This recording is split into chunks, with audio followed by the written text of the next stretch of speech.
Iniciamos el debate en Razón de Estado. Estamos a una semana de básicamente empezar las fiestas de fin de año y queremos hacer un análisis de cómo terminamos el 2020 y de qué proyecciones podemos hacer para el 2021.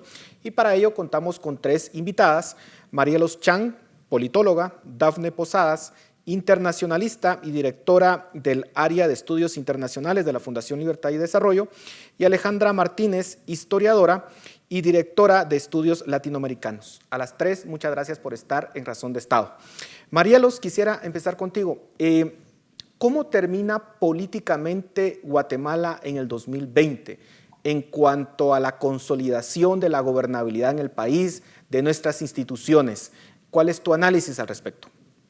Muchísimas gracias primero por la invitación. De verdad para mí es un gran honor estar acá compartiendo con dos mujeres este panel finalmente para terminar el año, así que estoy muy emocionada. Mira, yo te diría que podemos evaluar políticamente o digamos todos los eventos que se dieron en el 2020 bajo tres aspectos grandes, ¿verdad? Primero socialmente, después económicamente y tercero políticamente. Empezando con lo social, que es quizá lo más sencillo de observar. Tendríamos que tomar en cuenta todos los desastres naturales, la tormenta, los huracanes, ETA y IOTA, que generaron un gran problema de infraestructura, de pérdida de hogares y de desastres pues, incalculables para muchas comunidades alrededor del país, ¿verdad? Esto también paralelo al tema de que estamos viendo que hay un aumento en la desnutrición crónica de los niños, estamos viendo también un aumento de la pobreza, y el resultado de estas tres cosas que he mencionado, pues al final son conflictividad social alta. ¿Y qué pasa para nosotros con una conflictividad social alta? Pues básicamente vemos una ausencia del Estado que está siendo sustituida o va a ser sustituida por el crimen organizado y el narcotráfico, ¿verdad? Porque al final ellos son los que van a proveer todas estas respuestas que vemos que el Estado es incapaz de hacer. Esto es un gran problema a largo plazo porque al final vamos a ver mucha influencia a nivel local, a nivel regional, de fuerzas que pues son paralelas al Estado y a la gobernabilidad.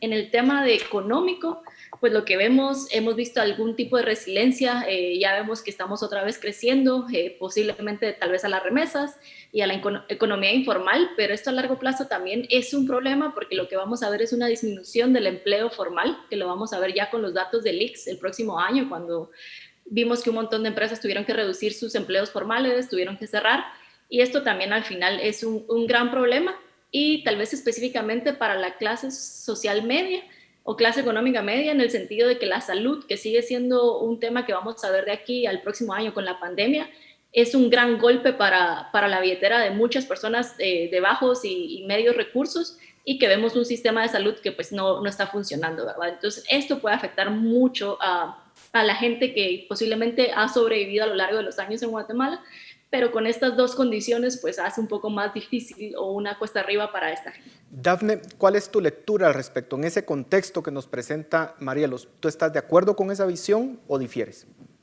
Yo estoy de acuerdo con Marielos, creo que hace un espectacular análisis de estos tres elementos, políticos, sociales y económicos, pero más allá de eso creo que también hay que agregar este factor tan importante que empezamos el año con un nuevo gobierno, y cuando se empieza con un nuevo gobierno en nuestro país eso generalmente significa pues renovar las esperanzas y renovar las expectativas frente a lo que podría suceder en el año. Vimos que este gobierno tenía altas expectativas para empujar el desarrollo económico, pero luego en marzo viene la pandemia y con esto pues se viene para abajo varios de los planes que tenía este gobierno por hacer en materia económica, y esto al final de cuentas pues resulta en lo que muy bien Marielos explica, unos golpes económicos muy fuertes, pero también más adelante viene ETA y IOTA, y al final de cuentas estos tres elementos, la pandemia, ETA y IOTA, vienen a revelar las terribles falencias institucionales que tenemos en el país. No hay capacidad de responder a las demandas ciudadanas, y esto al final de cuentas sucede en paralelo con una clase política que a lo mejor y definitivamente no está a la altura de las demandas ciudadanas y de las exigencias ciudadanas, y en la medida en la que esta clase política pues no responde a ellos, y vemos elementos muy concretos o eventos muy concretos como que no se eligieron cortes este año, la aprobación del presupuesto y otras varias de los eventos políticos que sucedieron a lo largo del año, pues generaron este malestar ciudadano. Entonces, por una parte tenemos este terrible elemento político por parte de las autoridades y su respuesta frente a las diferentes crisis, pero esto también provocó que por parte de la ciudadanía hubiera una especie de despertar y que finalmente se pudieran poner, revelar, ¿no?, varios de los elementos políticos que están mal en nuestro país. Y a mí me parece que este malestar ciudadano, esta idea de despertar y estar pendientes de los asuntos políticos y públicos del país es un elemento muy positivo. Entonces, si tuviéramos que ponerlo en un balance, pues al final yo creo que la ciudadanía también logró ganar muchos espacios este año y esperamos que esto pueda continuar en el próximo año para que podamos ganar estos espacios y no solo ganarlos, sino también construir el país que finalmente queremos. Alejandra, desde una perspectiva histórica, estamos viviendo una pandemia que la vivimos casi exactamente hace 100 años. ¿Cómo ves a Guatemala y en general el contexto global con esta situación pues, que nos ha afectado literalmente a todo el planeta? Gracias, Paul. Sí, bueno, yo vengo aquí a poner la nota optimista. Realmente sí, fue un año sumamente trágico y aciago, no solo para Guatemala, sino para el resto del mundo. Pero sí recordemos, como bien decía Marielos al principio, la capacidad de resiliencia que tiene el país, que se ha recuperado en el último trimestre. Y bueno, precisamente recordando lo que pasó hace 100 años, 102 años para ser exactos, y que se menciona en el documental de este programa, sí, no es la primera vez que Guatemala ha pasado por una situación similar. En la pandemia anterior, esto es una cifra que no se puede decir a la ligera, murió alrededor del 10% de la población de Guatemala para ese momento. Sin contar que ese mismo año que ocurrió la pandemia de influenza, hubo 2 terremotos fatales en la ciudad, que además esos terremotos provocaron erupciones volcánicas. Entonces, o sea, pongámonos en contexto con un optimismo tal vez inteligente, un optimismo moderado, pero sí con la certeza y la esperanza de que vamos a salir adelante y que lo más seguro es que la perspectiva para 2021, con la aparición de la vacuna, digamos que disipe un poco la oscuridad del camino. Ahora, volvamos a un tema que ya mencionaron ustedes anteriormente y es esa efervescencia social. El hecho de que tuvimos protestas hace 3 semanas aproximadamente con una crisis política que ha sido la más fuerte que ha enfrentado el gobierno hasta el momento. ¿Ven ustedes la posibilidad que tengamos nuevas protestas en el 2021, sobre todo con los eventos que nos vienen? Elección de cortes, una readecuación del presupuesto que ustedes ya mencionaban también. ¿Cómo va a reaccionar la ciudadanía? Marielos.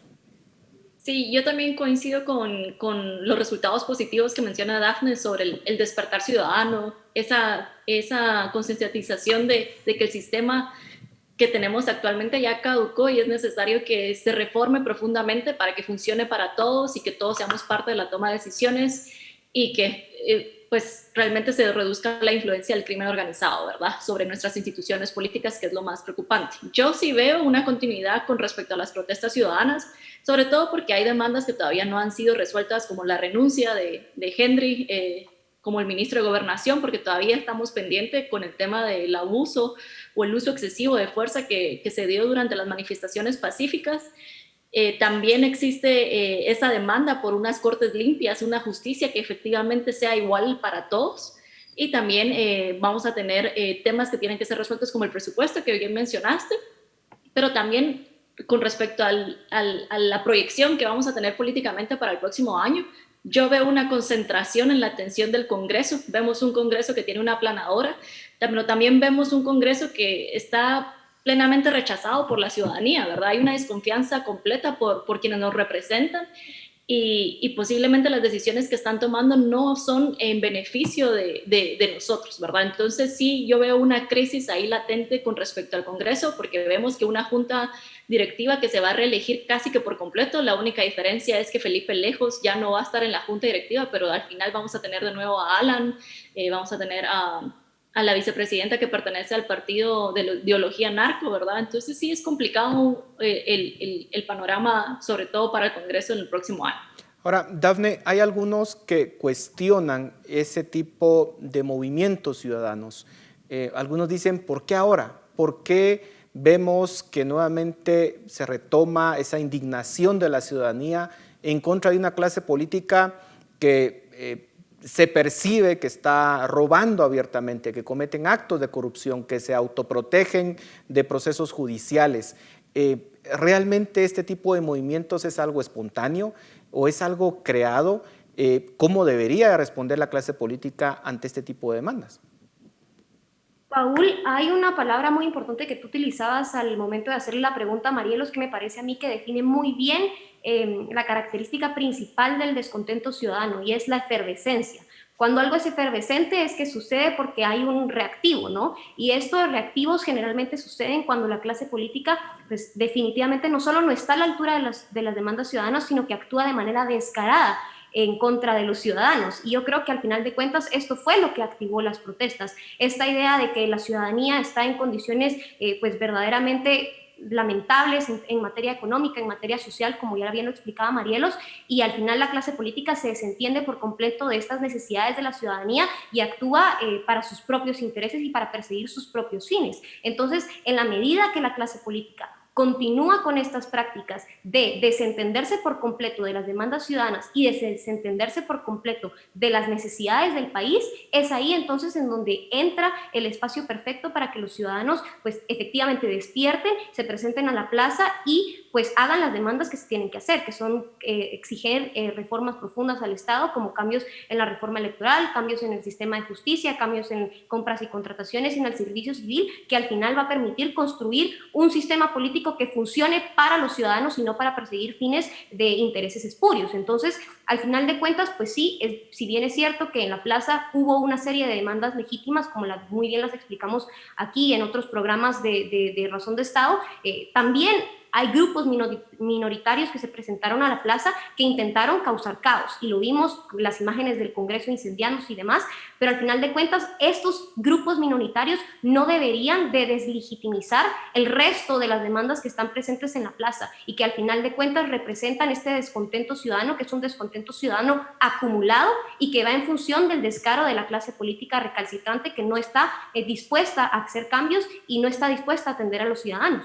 Ahora, ¿cómo poder canalizar ese descontento ciudadano hacia reformas que puedan beneficiar efectivamente a la población y que esto no descarrile en situaciones caóticas como las que han vivido otros países o incluso la consolidación de regímenes autoritarios, populistas? Alejandra, ¿cuál es tu visión al respecto? Sí, necesariamente tiene que haber un gran acuerdo nacional, un gran pacto nacional de élites que enfrenten, digamos, a estas fuerzas oscuras que quieren tomar al Estado y que ya tienen buena parte del Estado tomado. ¿Cuáles son, en torno a qué se deberían unir las élites para generar estos acuerdos? Ya lo mencionaba Dafne, en las 4 reformas del Estado: la reforma electoral, la reforma del sistema de justicia, servicio civil y compras y contrataciones. Pero incluso yo le agregaría otro ingrediente más. Tenemos que ser más ambiciosos todavía, y pongo el tema en la mesa de la integración centroamericana. Al ritmo que estamos creciendo, según cifras de la CEPAL, si seguimos creciendo de aquí en adelante al ritmo que veníamos creciendo hasta 2019, probablemente salgamos de la crisis en la próxima década. Tenemos que crecer por lo menos encima del 3% para medianamente llegar a los niveles de 2019 en 2025. Entonces, el reto que se nos presenta es muy grande, porque no solo es darle tracción al Estado, sino generar las condiciones lo suficientes satisfactorias para que la sociedad, digamos, no tenga tanta decepción con la clase política. ¿Qué pasa? ¿Cuál es el escenario si estas cosas no se hacen, si estas medidas no se toman? Populismo, revolución. Y eso es a lo que le tenemos que prestar atención. Recordemos que en las elecciones pasadas la opción más radical, populista, extrema, obtuvo el 10% de los votos, quedó en 4º lugar. Entonces, y más que todo con un voto urbano, de la clase media urbana descontenta. Entonces tenemos que tomar estas señales que nos está mandando la sociedad guatemalteca para impulsar el país hacia adelante. Y de nuevo, tienen que ser con medidas ambiciosas, fuera de la caja, disruptivas. Si no damos hoy, en este momento, un gran salto hacia adelante, es posible que Guatemala caiga en una vorágine, o el escenario Haití, que es un pozo sin fondo, donde realmente la crisis nunca llega al llegadero, se sabe que está mal, o el caso más terrible, que son los populismos que se viven en Sudamérica. Ahora, Marielos, pareciera que Alejandra mencionaba el tema de la responsabilidad de las élites y que deberían, digamos, desde ahí surgir esas reformas y que se den cuenta de que se necesita una reforma en este país. Pero parece que ciertas élites son bastante reticentes a que se den estos cambios, le temen a los cambios, hay un conservadurismo muy fuerte. ¿Cómo hacer entender a la ciudadanía guatemalteca, a las élites, que los cambios son necesarios en un contexto tan complicado como el que enfrenta Guatemala? Sí, a mí me encanta un punto que trae a la mesa Alejandra con respecto a las señales que nos está dando la situación política, económica y social de Guatemala, ¿verdad? Las red flags o las banderas rojas con respecto a cómo quedaron los resultados de las últimas elecciones, la conflictividad social por los desastres naturales, ese rechazo sistemático a la clase política, ¿verdad? A pesar que, por ejemplo, el Congreso el 80% es nuevo, pero ya sabemos quiénes son y no estamos muy contentos. Entonces yo creo que ese debería ser suficiente información para las élites y tomar esa postura que históricamente, ojalá pues Alejandra lo pueda verificar, han sido transformadores sociales y del sistema, ¿verdad? Como el caso de Corea del Sur o el caso de Colombia con respecto al Plan Colombia, ¿verdad?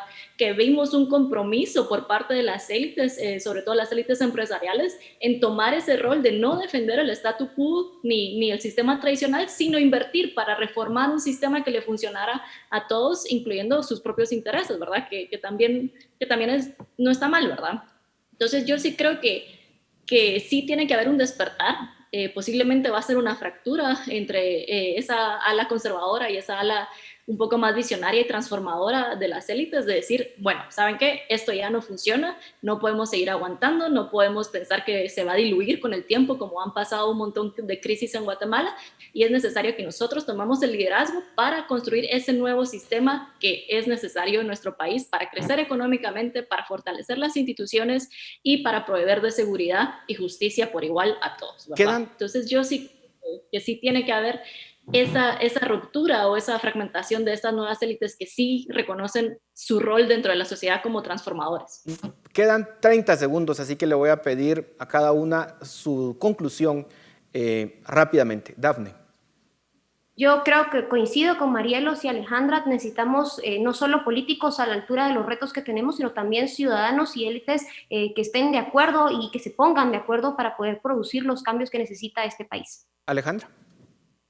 Bueno, Guatemala tiene todos los elementos para salir adelante, solo falta ponernos de acuerdo y escucharnos un poco más. Marielos, terminamos contigo. Sí, yo creo que hay una encrucijada, ¿verdad? Hay que tomar el camino que es seguir como siempre hemos estado o verdaderamente tomar ese liderazgo y hacer las transformaciones que requiere nuestro país. Bueno, a las tres muchísimas gracias por su análisis, su comentario. Sin duda alguna es un panel de lujo, así que muchísimas gracias y gracias a ustedes en casa por vernos. Nos vemos la próxima semana.